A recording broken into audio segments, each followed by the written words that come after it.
한 마트에서 분유 3통을 훔친 40대 여성은 1심에서 실형을 선고받아 항소했지만 2심에서 징역 6개월에 집행유예 3년을 받았습니다.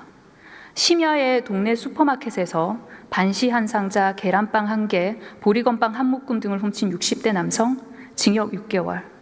농촌마을 빈집 냉장고에서 바나나 2송이, 두유 1개, 식빵 1개, 음식을 훔쳐먹은 40대 남성은 징역 8개월을 선고받습니다.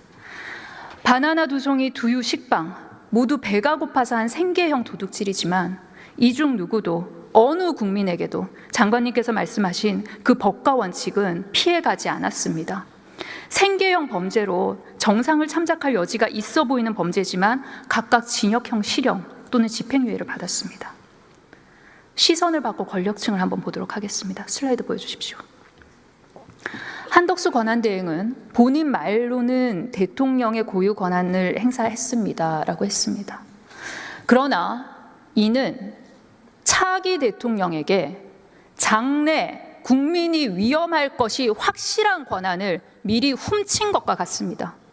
어느 한 명의 국민으로부터 단 한 표도 받은 적이 없는 권한대행이 4,400만 대한민국 국민 모두 불가분적으로 똑같이 가진 권한을 도둑질한 셈입니다. 돈이 많은 사람, 돈이 적은 사람, 많이 배운 사람, 적게 배운 사람 상관없이 모두가 가진 권한입니다. 어쩌면 누군가에게는 본인이 가진 유일한 권한일 수도 있습니다. 장관님께서는 분명 실제로 공정하게 처리하는 것뿐 아니라 국민 눈높이에서 공정하게 처리되는 것으로 보이는 것도 매우 중요하다고 하셨습니다. 국민들께서 보시기에 한덕수 권한대행의 도둑질보다 고픈 배를 채우기 위한 생계형 절도가 더 엄중히 다뤄지는 이 현실, 과연 국민 눈높이에서 공정해 보일 것이라고 생각하십니까?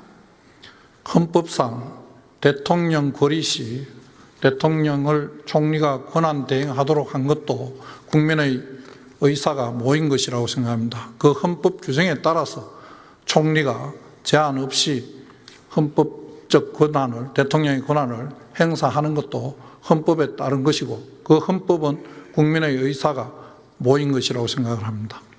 도둑질을 했다는 부분에는 동의하기 어렵습니다.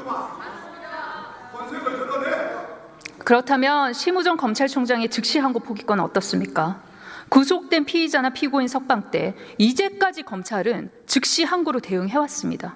그런데 윤석열 전 대통령 석방 때는 아주 이례적으로 즉시 항고를 하지 않았고 이를 넘어 참 법은 따뜻했습니다. 친절하기도 했습니다.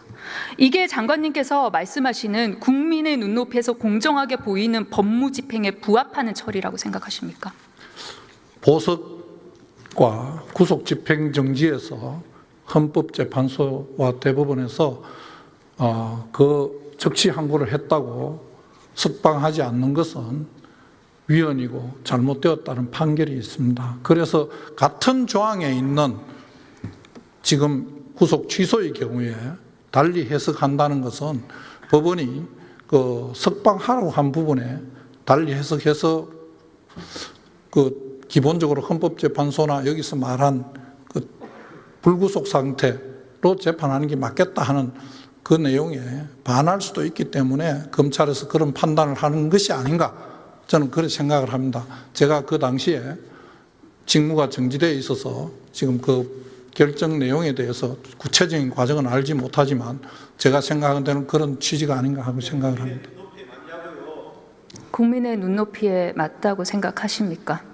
규정에 따라서 한 것으로 생각을 합니다.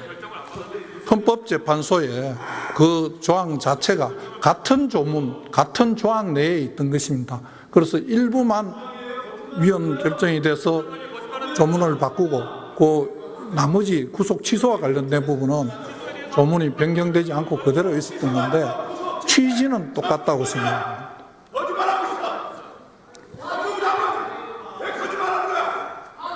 거짓말 한 바 없습니다.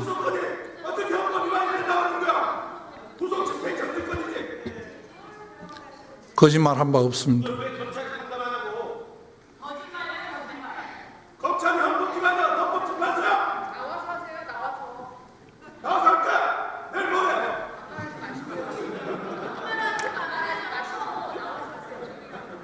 내일 뭐 한다니까? 거짓말이야.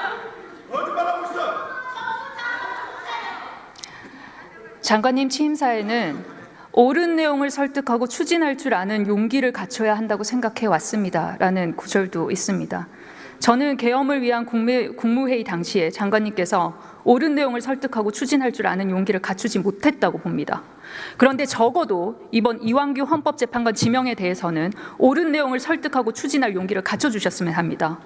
지명 철회를 건의하실 용기가 있습니까? 헌법재판소에 지금 사건이 계류 중인 것으로 알고 있습니다. 그 용기가 없다는 말씀이십니까? 그 판단을 헌법재판소에서 할 것으로 생각합니다. 저는 도대체 왜 장관님께서 대한민국의 법무를 관장하는 법무부 장관으로 이 자리에 서 계신지 알 수가 없습니다.